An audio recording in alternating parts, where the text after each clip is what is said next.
Milwaukee, Wisconsin. Live coverage of the championship match. The two bowlers rolling for $59,000, 39 to the winner. And here's the tournament leader, Steve Cook. 36 television appearance in his career, spanning 11 years. Second championship round this year. Power against power. Two of the biggest, strongest players on the tour. Shaky three for Steve Cook. Chris, there's a word you always used to use, and it was always an apparent good-looking hit, and those should be strikes when they're like that. The ball just, once again, just overpowers the pins. Unfortunate that anybody has to pay a penalty for a quality strike shot. Cook, easy spare to start with, the 9-pin.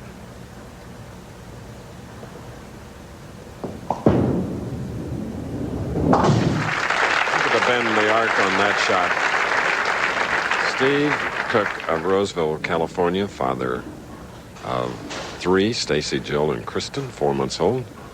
And here is Jeff Bellinger, 1-3, Kimberly Ann. He and Phyllis have 1 child.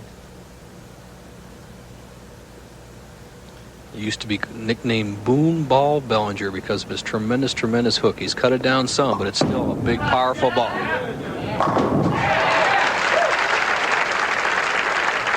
So he starts his championship match in grand fashion. Jeff Bellinger not eligible for the Firestone Tournament of Champions, as you see the leaders by around 18 games of qualifying. Mark Baker, the early leader. Dave Husted overtook him in the 3rd round. And then Dave maintained that lead to the very last game, where Steve Cook shot a .279 to drop David Husted down to 2nd. Now Bellinger has worked his way through the field, winning 3 matches, challenging Cook for the title. And as I said, Bellinger not eligible for the Firestone Tournament of Champions. Art Trask, 4-time champion, who hasn't won in a year or so, would be knocked out.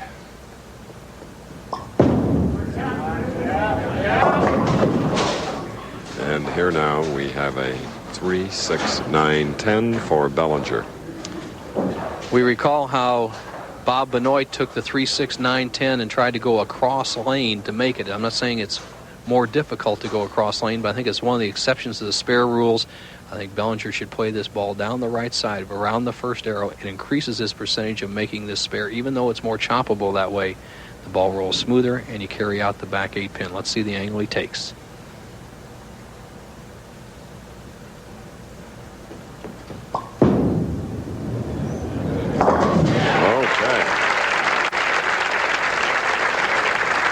One knee at the line.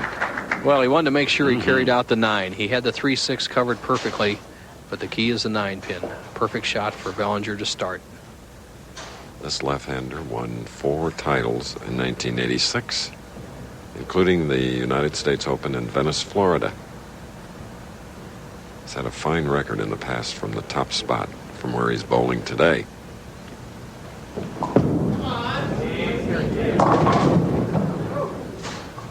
Well, the left-hand version of the bucket now, 3, 5, 6, 9. Steve Cook with that 5-step delivery, the tremendously high upright stance. Then he drops that knee down. It's so important for him to get down low on a shot. That high backswing, the long swing, and really a deliberate, long, extended follow-through. He just did not read the lane properly on that shot. Threw it a little bit too hard. Has left himself the 3, 5, 6, 9 second frame.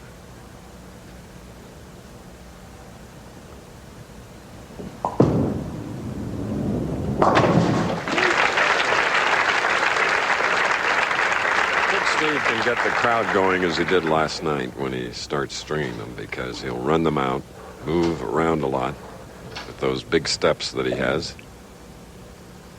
Imagine an 11-year career, 12 titles. Consistent except for last year, which was a difficult one for him, winning only $21,815. And this glove. Baseball glove, Chris, that he feels helps him hold on to the ball. And as you see it there on his left hand, now trails by 4. 6-10. Look at him staring at that 6-10. It's just, once again, too much ball for the pins. a hit that normally would strike and drive all 10 pins back. The ball doesn't deflect at all, leaves the 610 spare. Where the scores make up with these high-powered bowling balls are the off hits, the shaker hits, the swisher hits, the hits that sometimes you can carry and sometimes you can't carry. So the scores are not as controllable as they used to be. Continuing to march, Steve Cook of Roseville, California. In Columbia, South Carolina, Bellinger is up with 3 victories coming into this championship game over Jeff Miller, Bob Benoit, and Dave Husted. He has a spare up. He'll be shooting in the 3rd frame. Next week from Baltimore. Yeah, we'll go for the crab cakes, Bo. That's the place to do it.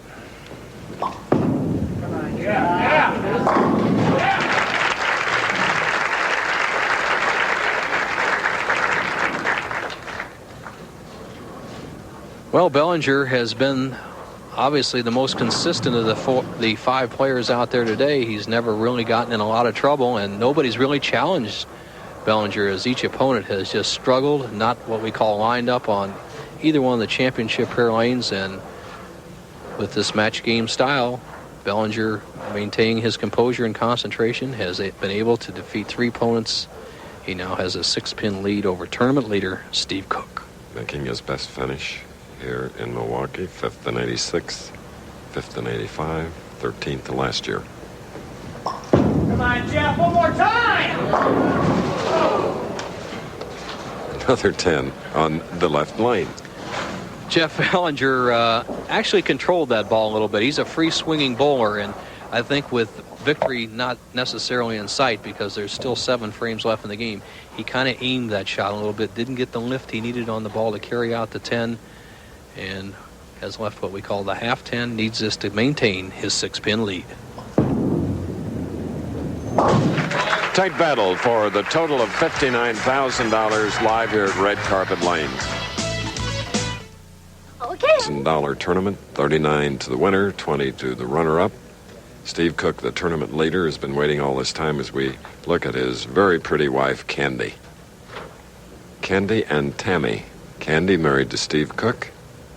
Tammy married to Mike Albee, who has a victory this year. So Steve is trying to match his brother-in-law's performance.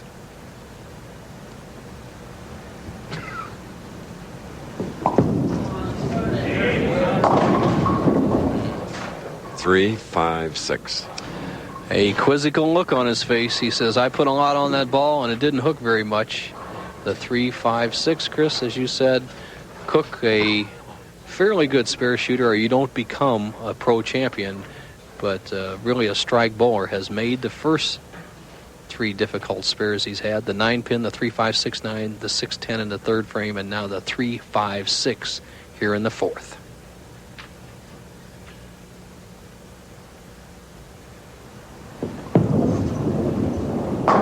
Ooh. One of them's going to split any minute. Well, we had a chance to talk to Cook about his new bowling glove. Well, it's a baseball glove that I actually had to cut out a little bit to have the hand, fit the hand. But it's really helped from thumb to finger exit, which has been a big inconsistency in my game. And I really feel like it's helped me get to the number 1 spot. Gives me better feel on the fingers and less feel on the thumb, which is important for me. All right. There he is, putting that gloved fingers into the holes, and he's on the left lane. Finally, he says. 5th frame strike, first of the championship match.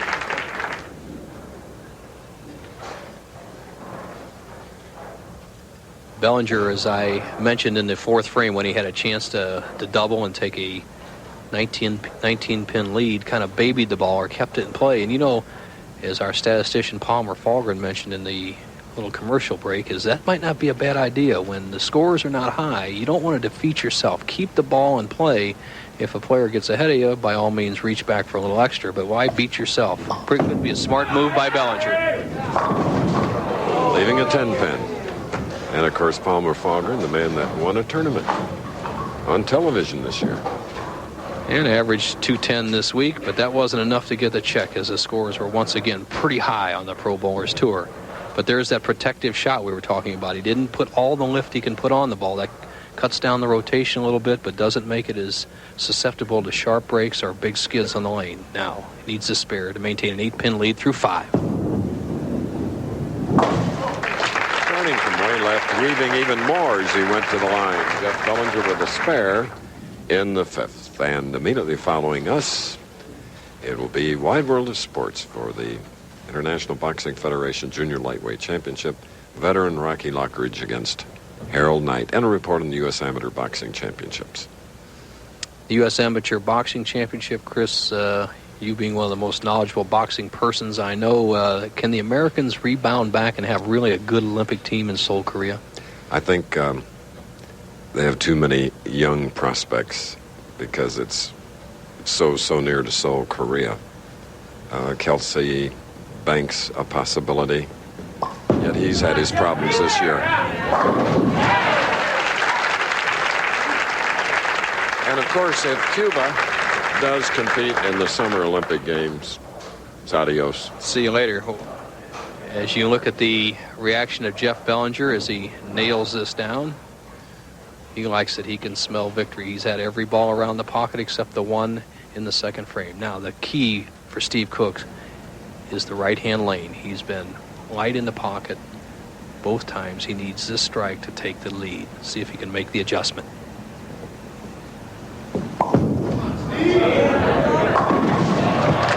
And then a 7. Well, in bowling parlance, they say the ringing 7, and that one was surely ringing as Steve Cook with his 20-mile-an-hour strike ball hit the 1-2 pocket, drove the 4-pin right over the top of the 7, and has left him a spare that sometimes bothers left-handed bowlers, but not Steve Cook. Watch how he moves to the extreme right-hand part of the lane, carefully counting off the boards to the right of the last dot, and then kills that big hook by breaking the wrist back and uses a lot of extra speed. Blew it.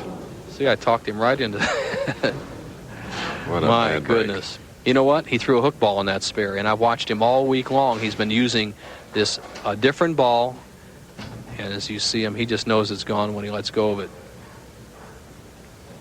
You see his hand. You actually saw his hand come through Director Jim Jeanette's picture there. That meant he turned the ball over. If you saw his hand stay flat as he normally does, the ball would have slid right back into the 7-pin. Now he trails by 20.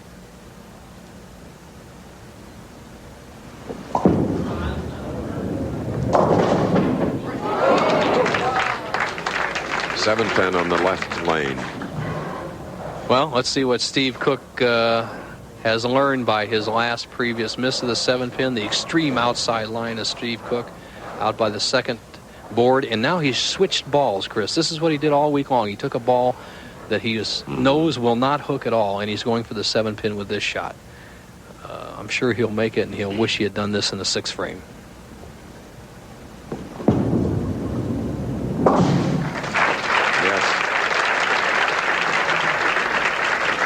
All right, Jeff Bellinger, 3 victories from the 4th seeded spot in this field of 5 against Steve Cook, who is disgusted.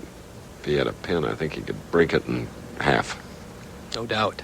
And here's another powerful man who really has a chance to let one go. He has a 20-pin lead. Even an open frame would not put him behind in the match. A strike here would give him a commanding lead. So let's see if Jeff Bellinger lets that wrist stand of the ball, rotates that ball real hard, and really attacks the 1-3 pocket.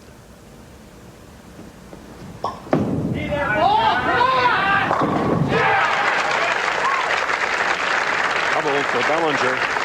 Good games of 198, 207, and keeps increasing with a 224 in his win over Houston. Now we watch that wrist action of Jeff Bellinger. Steady head, rotates that wrist underneath the ball, stays down with a shot. Now watch his reaction. He knows he really put the putty to this one. 30-pin lead. Now what do you do? 30-pin lead. Do you attack or do you keep it in play? The decision is all Bellinger's.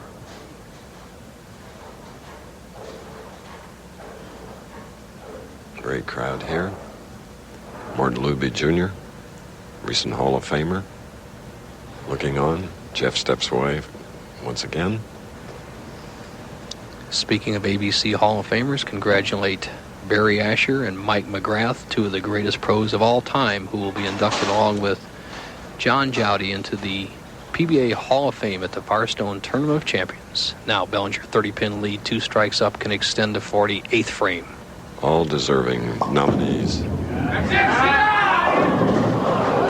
A 4. And he's kind of glad to see that 4-pin. And Bellinger said, I want to attack, and then he quit on it a little bit. The ball drifts high on the left-hand lane, almost leaves the 4-9 split. You see the 4-pin, then the 9 falls a little bit later. He's left himself an easy spare to maintain the 29-pin lead.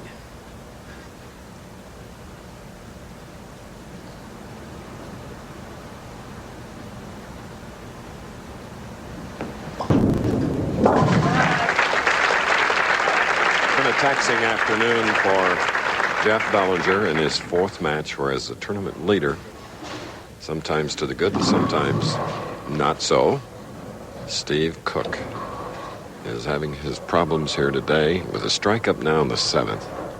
Needs one here in the 8th. There's his opponent.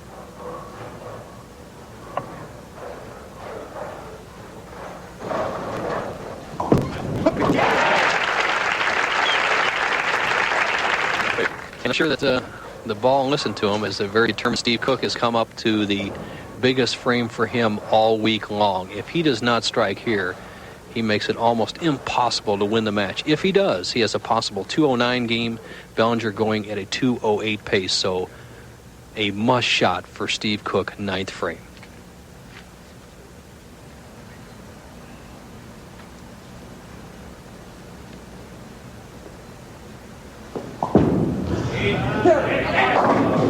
That's a competitor. You don't win 12 titles without being one. Andy knows. She's watching that overhead score sheet. And we've had some very tight matches over the years here at the Milwaukee Championships. I think I had a graphic that I once put together, Chris, about 4 years ago, where most of the matches here, over half of them, were decided by less than 9 pins in the championship match. I still remember Don Janello throwing 2 strikes to defeat Mark Roth in the championship match 2 years ago. So this match is still up for grabs. Bellinger going at a 208 pace. Cook a possible 209. 9th frame. All but the 10. And as I recall, though, we've had a couple of tight rolls. Had a tie Bellinger with Brian Voss. He ultimately lost that match to Voss 40-39 in the PBA's 2-frame sudden death roll-off system. But Bellinger is much farther through the field today as he's bowling just 2 frames for the championship. All right, they're battling for 59 grand. If Jeff Bellinger throws 2 strikes, 1 in the 10th and 1 in the 11th, he has Steve Cook. If he does not, we have a possibility of a tie or possibility of Cook winning the tournament. Bellinger allowed 3 re-racks in any championship match game. Takes one there, I think, just to gather his thoughts, knowing that 2 strikes will lock up the title. If he gets anything less, this man can take it.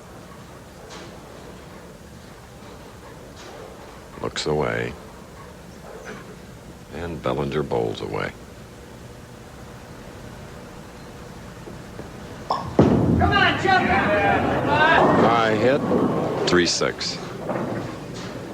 All right, for Jeff Bellinger, it's not absolutely necessary that he makes this 3-6 spare, but it would make Cook get 2 strikes. If he misses it, Cook would need 1 strike. 3-6 on the night.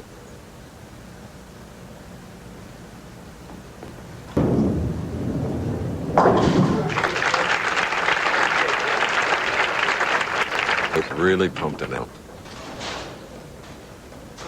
The count ball in any match is usually pretty important, but in this situation, for every pin that Bellinger gets is put him closer to 205. Cook would need 2 strikes and 7 pins to win. 204. 9 pins, 204 for Bellinger in his 4th afternoon, trying for his first title since winning in 1986 at the Buffalo Open. Now Steve Cook. Great experience. First title in 1979, the Ford Open in Alameda, California. absolutely must strike on the next 2 balls. Anything less, and Bellinger wins.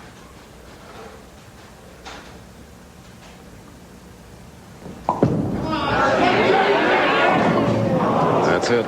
The bucket, it just wasn't there. 20,000 for Cook. 39 for South Carolina. He has won the Milwaukee Championship. The Professional Bowlers Tour is brought to you by Seagram's Coolers. This is University of South Carolina graduate Jeff Bellinger has won 4 matches, including the championship, and $39,000. 204 to 183 coming up next. It's ABC's Wide World of Sports. The Kid Meets the Champ. Junior